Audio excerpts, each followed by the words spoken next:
What's up everyone, Vu of Vu Films back with another video, and today, I have a hairy pubed rod close to my mouth as if I'm about to give it a $29.99 happy ending. The reality is I'm just testing out this mic and I'm just trying to see what it sounds like before I do a full tube doucher review on it with links in the description below. Speaking of links in the description below, all these tube douchers have multiple different mics in their affiliate links in their description, yet their usual option for audio is this: holding a mic in front of their face like they are about to get some happy ending action going with a straight Chinese hairy pube mic up in their mouth. This is the option. This is the only audio option they have out of the 18 different Chinese wireless mic systems in the links in the description. It's baffling, and I think they make a huge mistake doing that. With that said, did I make a mistake? Not by putting a rod up close to my mouth, but using the Sony ZVE1 over the weekend to film a wedding. Let me show you.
Now that that is out of the way, yes, I used the Sony ZVE1 to film the wedding. Not the whole entire day. I started off with the FX3 during prep, going through the ceremony, and then during the reception, I said, you know what? I'm getting tired. It's a 14-hour day. Yes, I was hired for 14 hours. Me and my buddy Say Park flew from the DC area to Sacramento, California, had probably 6 hours of sleep, filmed the wedding day, and we are getting ready. And as soon as this wedding was over with, we would just go back to the hotel, rest up for an hour, and go catch up a flight back home. So I said, you know what? I'm going to take this ZVE1 and use it the rest of the night for the final 6 hours. And I used it on gimbal as if it was my FX3, and it lasted the whole entire time. No overheating, no nothing. Could I have used this Sony ZV-E1 the whole entire day and not used my FX3 at all? Yes, 100% sure I could have used this Sony ZV-E1, and it definitely 100% would not have overheated. Mind you, it was a 95-degree day in Sacramento, but we were indoors. We were indoors for prep. The ceremony was also inside a church, and their portrait session was outdoors. By that time, it was sunset, and of course, it was not that hot.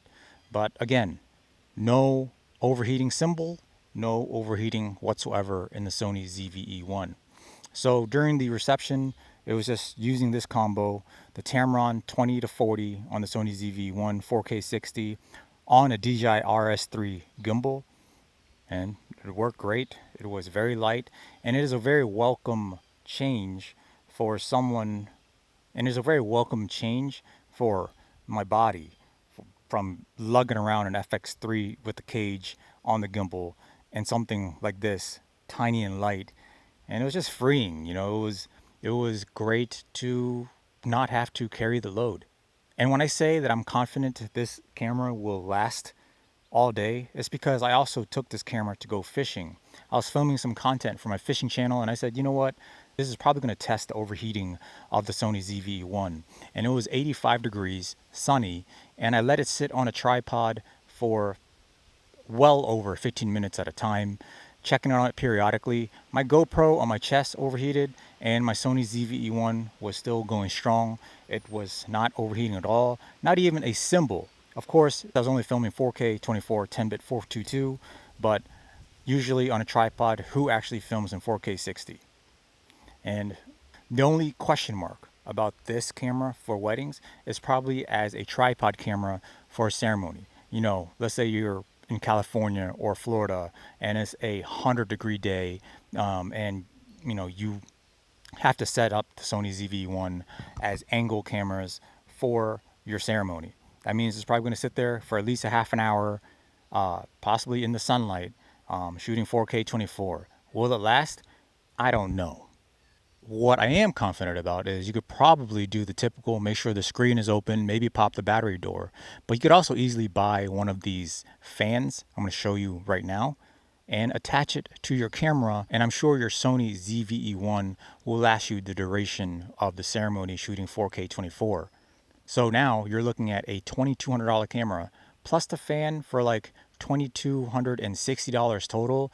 You have a legit B, C, and D camera for your FX3 or your FX6 or your Sony A7S III for $2,260 versus paying $3,500 to $3,000 an FX3 A7S III B cam, or $2,500 for an APS-C 4K 60 B or C cam in the A7 IV. Or of course you could also buy the FX30 for $1,800. But if you want to maintain a full frame look the whole time, this is a very good value. And now I see you, all of you Panasonic S5 Mark IIX fanboys. Again, I don't care about your DCI, I don't care about all that crap, okay? That camera clearly has more specs than the money you have in your pocket, because you're always talking about how cheap the $2,200 are. Matter of fact, if you even want to use half of those specs that the Panasonic S5 Mark IIX is advertising, you actually have to buy a whole bunch of other shit just to get those to work. So you end up spending a lot more than $2,200. You're probably paying closer to $3,000 just to get everything you want out of that camera as advertised. And then of course you're saying, well, that's still $500 cheaper than a Sony A7S III. Well, the Sony A7S III has practically no rolling shutter and can do 4K 60 in full frame, and it was released in 2020. So get your late ass trash camera out of my face and stop suggesting it. But the reality is the Panasonic S5 Mark IIX is a great camera, and I would never call any camera released these days as trash, because they're all amazing. And if they are a YouTuber that would call a camera trash, just such as the Sony ZVE1 trash, well, they're extremely short-sighted and clearly a Panasonic fanboy. I'm a Sony fanboy for sure, but I would never go out and call a certain camera trash in complete seriousness. Usually I'm joking around, even though my face looks like I'm not all the time. So if you're a wedding filmmaker who has been doing it for a long time, do I recommend you buy the Sony ZV-E1 for weddings? Yes, I do. Because chances are you're probably shooting on FX3 or Sony A7S III or something like that, and maybe you just want a lightweight gimbal camera. Maybe during, at the end of the night you're tired and you want to make sure you have a camera that's nice and light, or you want a nice B or C camera to put on the side. Sure, I recommend the ZV-E1. What I actually used the ZV-E1 for was actually a gimbal camera, and not on gimbal. I actually put it in dynamic stabilization to get some of these wide angle shots of the church using the 15mm f1.4 Sony lens, which is APS-C, and of course dynamic stabilization crops in 1.3 times. And clearly there's no vignetting in these shots, and I was able to get these decently moving shots without having to like rebalance my gimbal, because my gimbal was balanced for FX3 with the 50mm GM. So there you have it. You could actually just kind of keep this camera nice and handy to get different shots if need be. If you're a new up and comer trying to get into wedding films and you're looking for a new camera to buy, and the Sony ZV-E1 is fitting your budget and is full frame, do I recommend it? I absolutely recommend it. It is a fantastic camera with fantastic specs. Clearly the same sensor, the same image quality as the more expensive FX3 and A7S III, but it's lightweight and it has a lot of helpful features, especially for beginners who just started off. I mean, for the love of God, I started filming weddings with a Sony a6300. That thing did 4K 24 only with 1080 60p, and it had a worse overheating problem, and it never overheated on me ever.